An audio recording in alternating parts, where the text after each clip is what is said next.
Since the 1950s, Seventh-day Adventists have become some of the most highly studied populations in the world. More than 140 scientific papers have been published using tens of thousands of Seventh-day Adventists as subjects.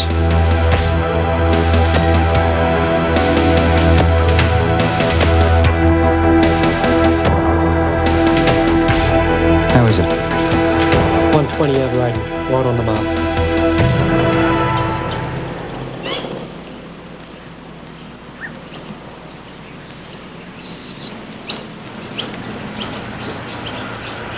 And the singular cause of all this attention, it's the discovery that the Seventh-day Adventist lifestyle leads to increases in life expectancy of 6 to 8 years and a dramatic reduction in premature death rates from all causes, including the two leading killers in Western society today, heart disease and cancer.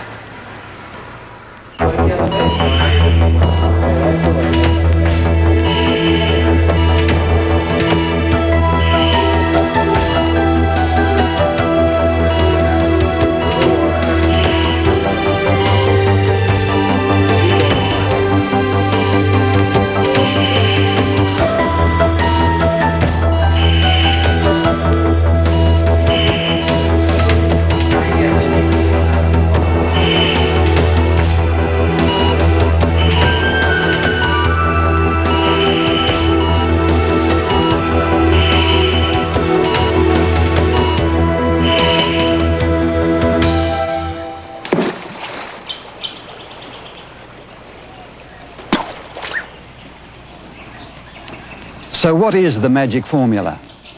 Modern science has clearly established that there is a lifestyle that promotes health and dramatically reduces the risk of disease. It includes a varied diet of fruits, whole grains, nuts and vegetables, and the avoidance of meat and high animal fat products.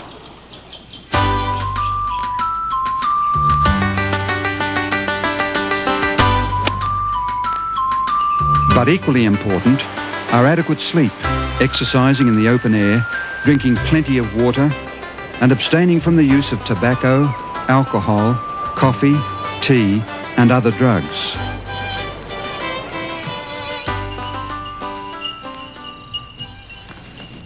But how did such a comparatively small and relatively unknown group come to adopt such advanced principles over 120 years ago? After all, midway through the 19th century, no one even understood the cause of disease. Proof for the germ theory was yet in the future. There were no X-rays, aspirin, antibiotics, or antihistamines. Diphtheria, yellow fever, typhoid, cholera, and smallpox flourished.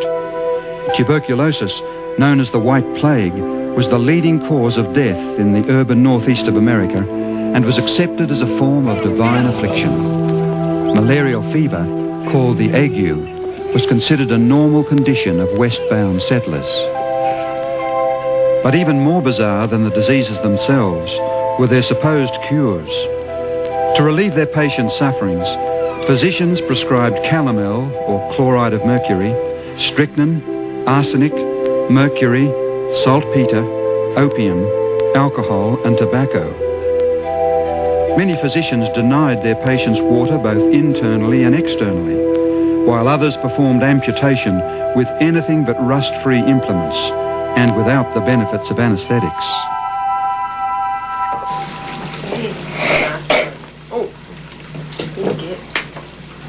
Night air was considered dangerous. Windows and doors were kept closed for fear of catching cold. Blinds were drawn to avoid fading the furniture, while urban dwellers rarely exercised or bathed.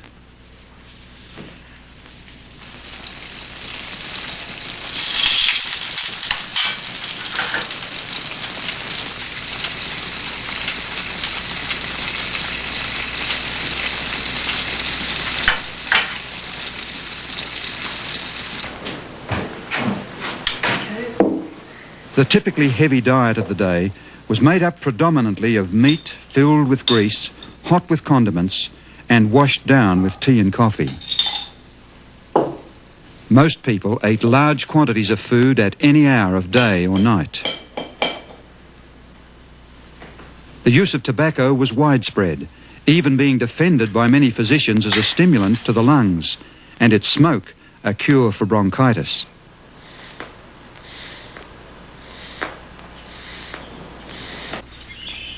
Almost no one saw any relation between diet and prevailing sickness.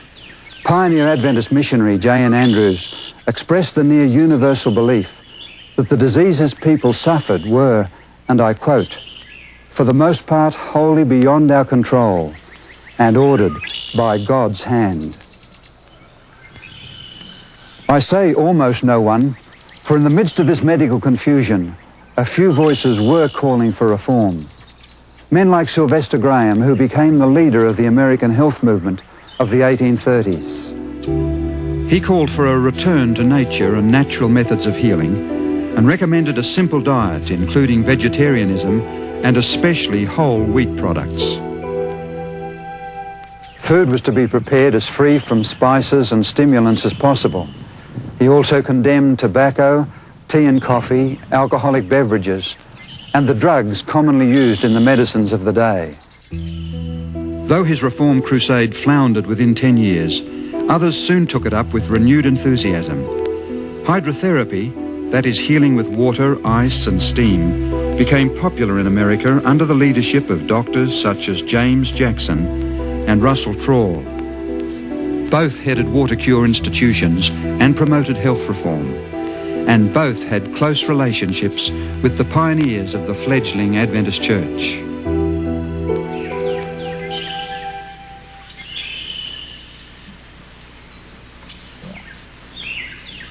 Here in the state of New York in 1858, Dr. James C. Jackson established his home on the hillside above the town of Dansville. It was the most successful of all the water cure institutions. Jackson published a monthly periodical, Laws of Life, outlining his views. Strongly opposed to the drugs prescribed by his fellow physicians, he treated his patients with natural methods and remedies. He especially emphasized the idea of obedience to natural law and taught that to obey nature is to live. He believed that mistreatment of the body also affected man's moral capacities and therefore weakened the character. During the 1840s and 50s then, there were movements for reforms in health. Yet at the same time, there was also appalling general ignorance and carelessness regarding health and hygiene among most of the population in America. It was at such a time that God chose to alert the Sabbath-keeping Adventists of his concerns for everyone's health and happiness. As in Bible times, he used the prophetic gift. During the years 1844 to 1848, Ellen White received many visions, yet none dealt with principles of health. But in the autumn of 1848, she was shown not only that tobacco was injurious to the health, but that tea and coffee were also harmful. Long before science established the link between tobacco and fatal disease and pointed out the dangers of excessive coffee consumption, many members of the church began to alter their lifestyles in response to her appeals.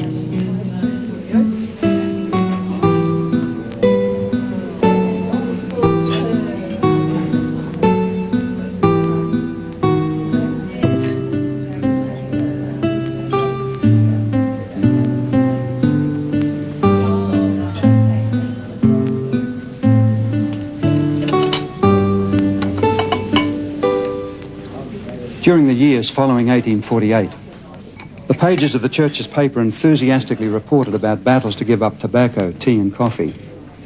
In the late winter of 1854, Ellen White reported another vision that spoke against the rich and greasy foods so common at that time.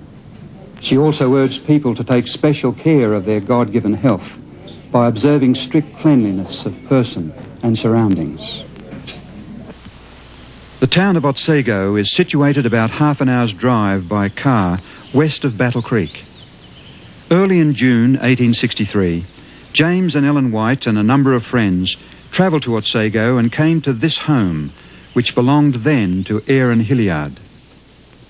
During the Friday evening family worship, Ellen White began to pray for her husband, who was then in poor health, and depressed about conditions in the church at Battle Creek. While praying, she was given a vision which was to make a most significant impact upon the Seventh-day Adventist Church and its message to the world. In her vision, Ellen White witnessed the role flesh foods have played in the decline of the human race from the time of Adam. Pig's flesh was denounced in particular, but all other kinds of meat were also blamed. The vision also spoke against the use of alcoholic drinks, spices, and rich desserts. Tobacco was described, and I quote, "a poison of the most deceitful and malignant kind." Remember, this was 100 years before the famous United States Surgeon General's report, Smoking and Health. You like milk? Yes. Got it all over your lip. Tea and coffee, she said, had effects similar to those of tobacco, but to a lesser degree. Eating too much even of good food and snacking between meals or just before bed were shown to be distinctly unhealthful. In the treatment of disease, she saw the terrible effects of the drugs of the day, arsenic, strychnine, calomel and others. She said that poisonous drugs could also cause birth defects, a fact tragically confirmed by later scientific studies.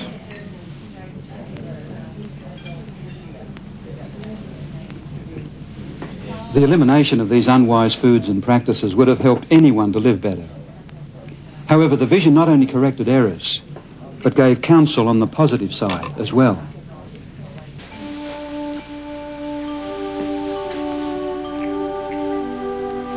She stressed the importance of drinking lots of water, exercising regularly out of doors, bringing sunshine and fresh air into the home, and bathing daily. Today, this is all pretty much common sense, but it was a strange message to many in the 1860s. A review of denominational literature shows that in the 6 years prior to the vision, half of those whose deaths were recorded in church papers were under the age of 30. Clearly, lifestyle changes were needed, even within the church. As far as Ellen White herself was concerned, she later wrote, "I was astonished at the things shown me in vision. Many things came directly across my own ideas." Nevertheless, she was clear about the implications of the health message. Health reform is one branch of the great work which is to fit a people for the coming of the Lord. There are, of course, biblical statements which support such an understanding of the importance of physical and mental health. Jesus himself devoted more time to healing the sick than he did to preaching during his time on earth. The Apostle Paul explained to the church members in Corinth about the body being the temple of the Holy Spirit. He also taught the church in Thessalonica that a belief in the soon coming of Jesus called for the body as well as the spirit and soul to be preserved blameless unto the coming of Christ.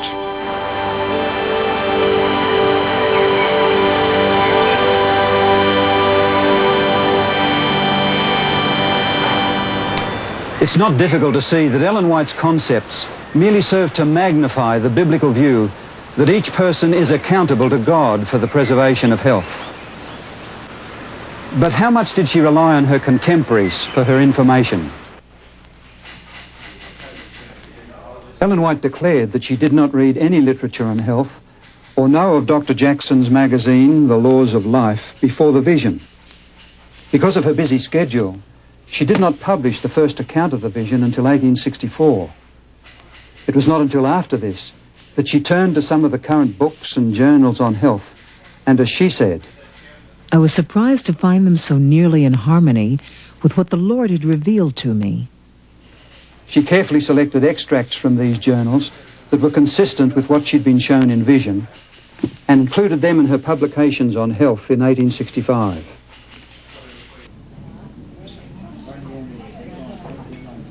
During the years following 1863, more visions were given to Ellen White on the subject of health. It is obvious that they prevented her from promoting the ideas zealously advocated by some writers, since proved to be false. Dr. Trawl, for example, totally banned salt and sugar on the grounds that salt was a mineral poison and sugar was no food at all. Ellen White used a little of both, but warned of their bad effects if used too freely. Concerning salt, she wrote in 1901, "From the light given me by God, salt is actually essential for the blood. The whys and wherefores of this I do not know, but I give you the instruction as it is given me."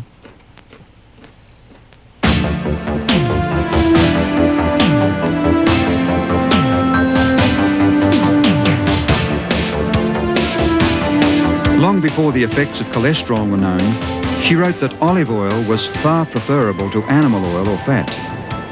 She promoted a vegetarian diet, supplemented by a limited use of milk and eggs, long before science confirmed their health benefits.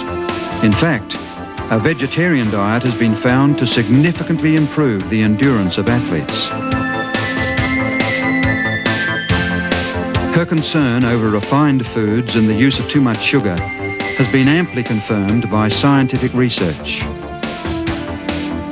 And what are the benefits of walking and other exercise in the open air, of water, sunshine, adequate recreation and rest that she so strongly advocated?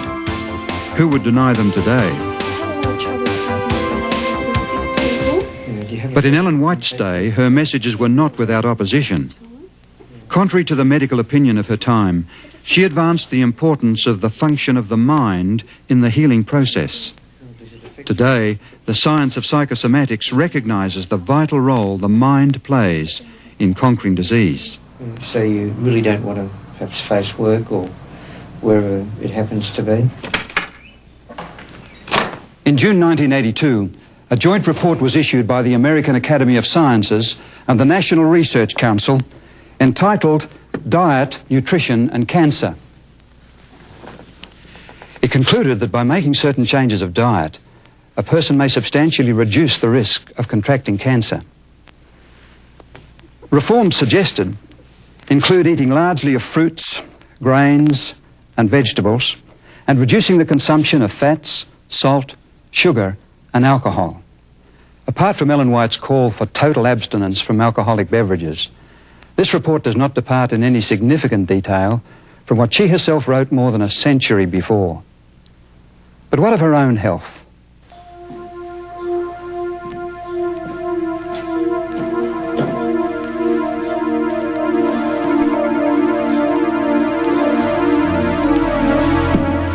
The vision of June 1863 came to Ellen when she was weak, feeble, and subject to frequent fainting spells and dizziness. She suffered throughout her life from heart disease and had been paralyzed 5 times before 1870. She described herself as a great meat eater and that bread was especially distasteful to her. But she accepted the instruction given her and after 1863 radically changed her lifestyle and diet. As a result, her former faintness and dizziness left her permanently and her health began to improve.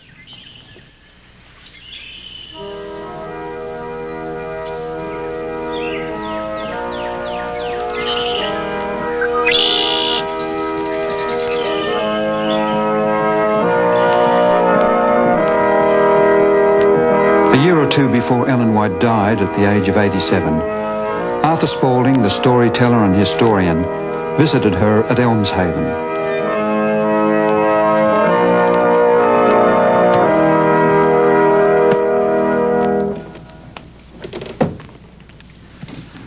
After family worship here in the parlour, she moved outside to the hall and with her brisk light step approached the stairway. Arthur Spaulding offered to assist her up the stairs, but she replied, "Oh no, thank you. I am very able to climb the stairs by myself. Why, I am as spry as when I was a girl." As when I was a girl, I should say not. When I was a girl, I was ill and weak and in wretched health. But now the Lord has made me well and strong, and I am better, much better than when I was a girl. Toward the end of his career, Dr. Clive Mackay, professor of nutrition at Cornell University, New York, was introduced to Ellen White's writings on food and nutrition. He was deeply impressed and was particularly intrigued by the question of the sources of her information. He asked how a woman with virtually no education could set out health teachings so far in advance of her time. He rejected the idea that she copied from her contemporaries. After all, how did she know which ideas to borrow and which to reject among the bewildering array of 19th century theories and health teachings, most of which were quite irrational and have since been discarded? He believed that she would have had to be a most amazing woman with knowledge beyond her times to do this successfully. After extensively reading her writings on health, Dr. Mackay began to lecture various professional societies on Ellen White's concepts. I am impressed with the correctness of her teachings in the light of modern nutritional science, in spite of the fact that her works were written long before the advent of modern scientific nutrition. No better overall guide is available today. By 1865, the Adventist Church had reached a membership of some 4,000. Though it possessed little wealth, it had been reminded in the vision of 1863 that it had a sacred duty to alert others with regard to their health. But how was the church to accomplish this goal?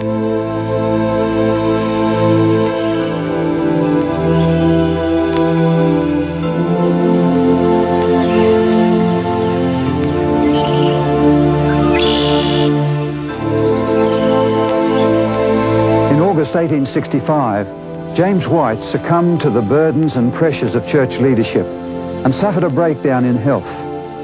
His wife brought him here to Dr. Jackson's home on the hillside in Dansville, where he was treated for about 3 months.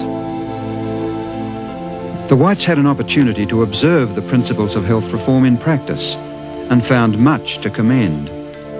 Yet they regarded some of the principles of healing contrary to the teachings of Jesus. In fact, they received some medical advice that may well have proved fatal in James White's case.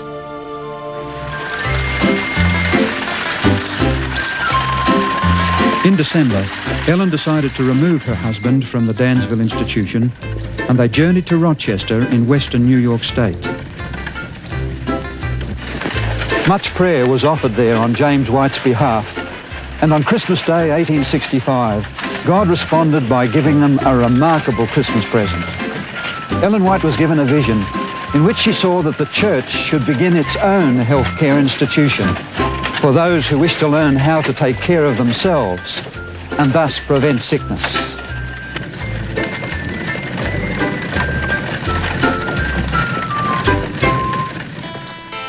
In the following year, a remodeled old house was purchased in the west end of Battle Creek, Michigan, then a flourishing manufacturing town with a population of 5,000.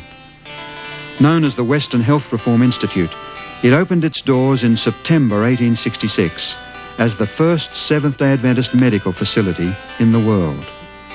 Circulars advertising the institution declared that no drugs whatever would be administered. Natural methods of healing such as water, air, light, heat, food, sleep, rest, recreation, etc. would be employed. By food, they meant a strictly healthful diet consisting of fruits, grains and vegetables.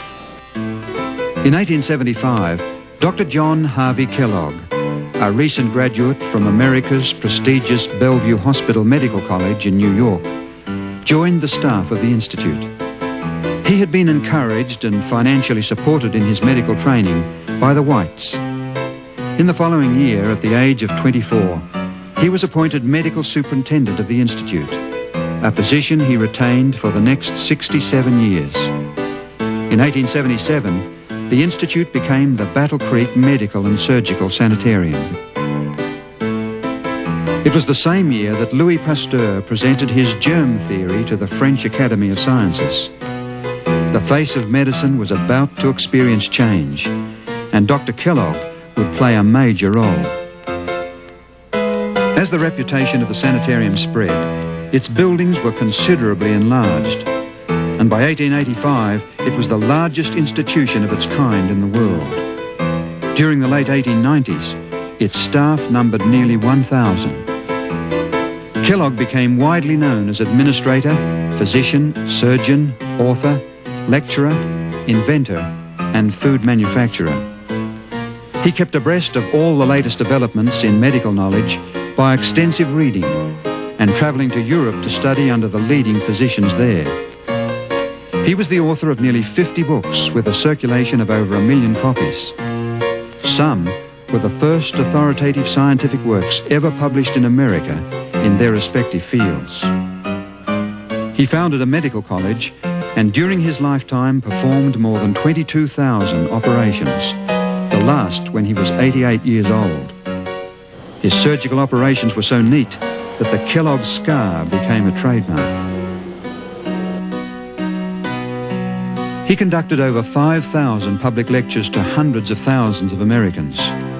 Dressed in white, he spoke regularly in the sanitarium on the latest medical progress and the system of healthful living he spent his life promoting.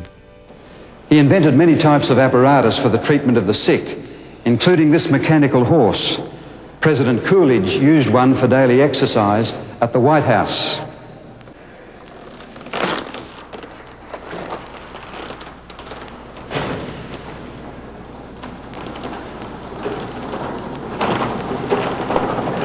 Some of his inventions are still in use around the world today. Get up, boy.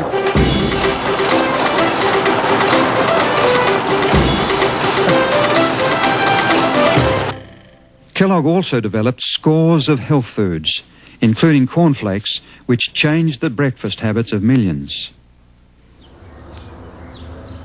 After the disastrous fire which destroyed the sanitarium in 1902, Kellogg determined to rebuild bigger and better, although this was contrary to the advice of Ellen White and other church leaders. His new sanitarium still stands in Battle Creek today, but is now owned by the United States government.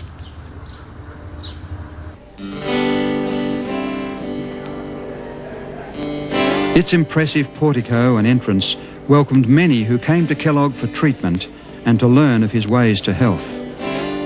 Though he later left the church, he continued to uphold its health principles.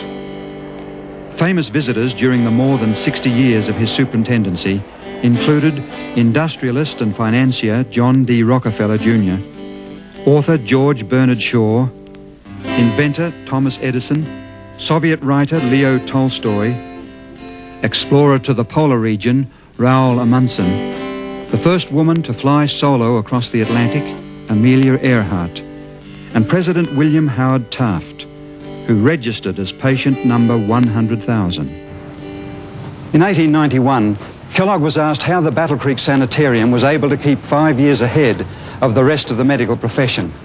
Kellogg replied that if something new was advocated, he instantly adopted it if it agreed with the philosophy and principles of health promoted by Ellen White.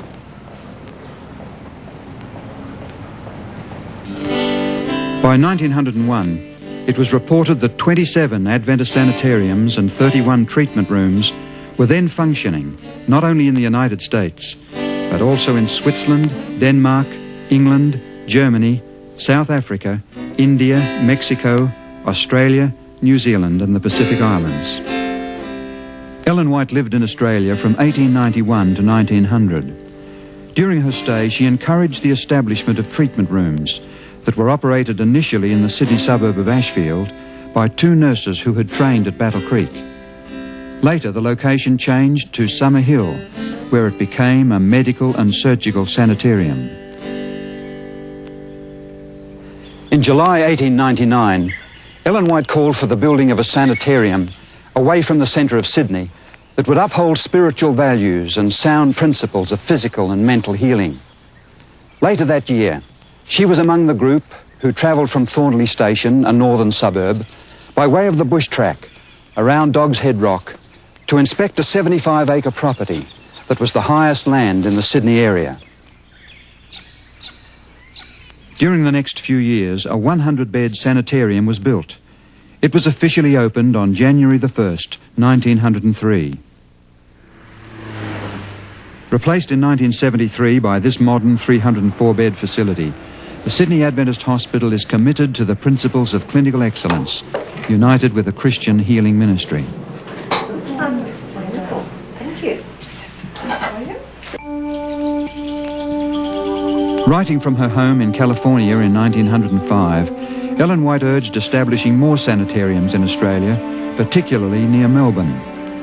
In Warburton, about an hour's drive east of Melbourne, a small sanitarium was opened in 1910. It too has developed into a well-operated Christian institution that provides acute care as well as a strong healthcare program emphasising prevention and rehabilitation.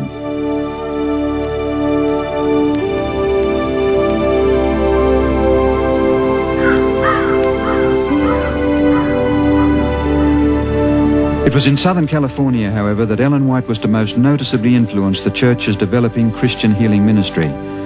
She lived here in her home, Elmshaven, in Northern California, for the last 15 years of her life.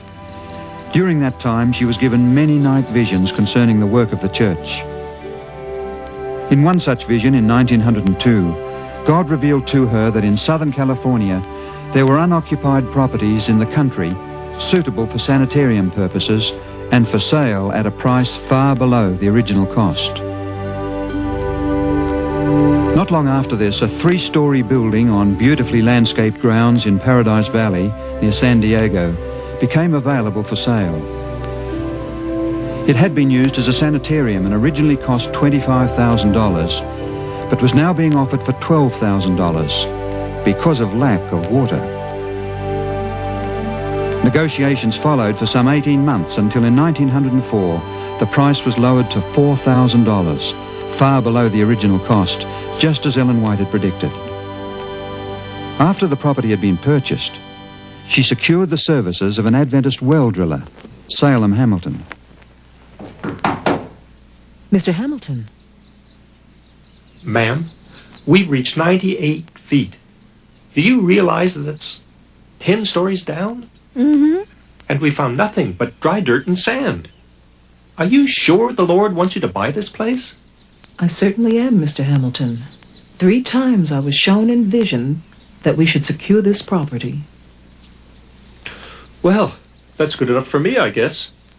The Lord wouldn't give us an elephant without providing water for it to drink, would he, ma'am?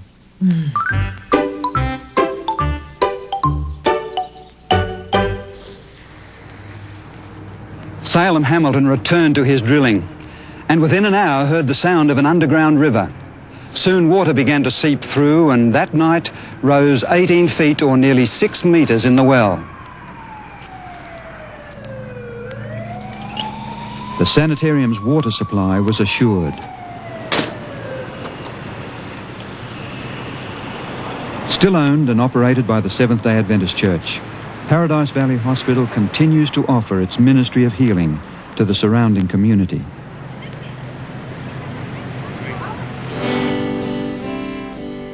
In April 1904, Ellen White urged that a sanitarium should be secured and operated near Los Angeles in some rural district. In Glendale, a suburb of Los Angeles, a 3-story building on 5 acres of land, representing an initial investment of $50,000, was offered to the church for $26,000. In 1904, it was purchased for $12,000, far below the original cost. After its purchase, Ellen White challenged its managers with the words, Spiritual as well as physical healing is to be brought to those who come for healing. words that still motivate the operation of the hospital today.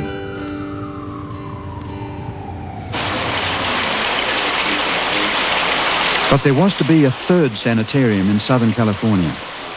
As early as October 1901, Ellen White had seen in vision that near Los Angeles there was an occupied building and fruit trees on the sanitarium grounds. This vision was so real to her that she seemed to be walking about the grounds, talking with the patients, and living there herself. Neither Paradise Valley nor Glendale fully met this description. In 1904, 76 acres of property for sale were discovered near Redlands. It was called Loma Linda, the Hill Beautiful, and included large gardens and orchards, beautifully landscaped lawns, scores of shade trees, carriage drives, and cement walks. Among the buildings on the summit of Hill Beautiful was a 4-story, 64-room hotel, lighted with electricity, heated with steam, and with an abundance of fresh water. It originally cost $150,000. The final purchase price was $38,900, far below the original cost. On June the 12th, 1905, Ellen White came to Loma Linda for the first time. As she was shown through the buildings and over the grounds, she repeatedly said that she recognized this as the very place she had seen in vision 4 years before. The securing of this sanitarium, thoroughly equipped and furnished, is one of the most wonderful providences that the Lord has opened before us. Loma Linda will become an important educational center. A school is to be established here for the training of gospel medical evangelists. It is to be of the highest order.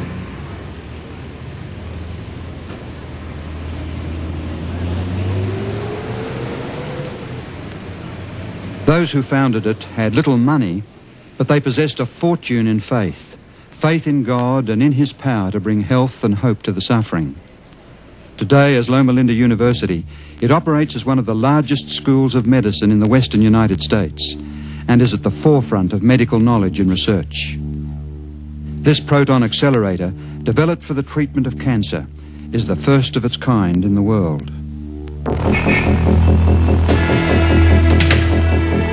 Along with the hundreds of other Seventh-day Adventist healthcare institutions around the world, the goal of Loma Linda Medical Center is not just to make men and women well physically, but through a ministry of Christ-like compassion and selfless service, to bring them into spiritual healing and into union with God and prepared for the soon coming of Christ.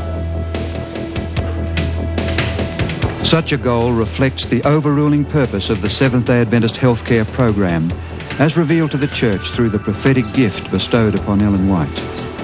That purpose involves much more than adopting a vegetarian diet or choosing not to smoke or drink alcohol. It is concerned not only with the cure of disease, but also its prevention. Its example and motivation come from the infinite love of Jesus, the divine Good Samaritan, who came to a world of sickness, pain, and death to bring healing, physical, mental, and spiritual. Today, he bids us to follow in his steps.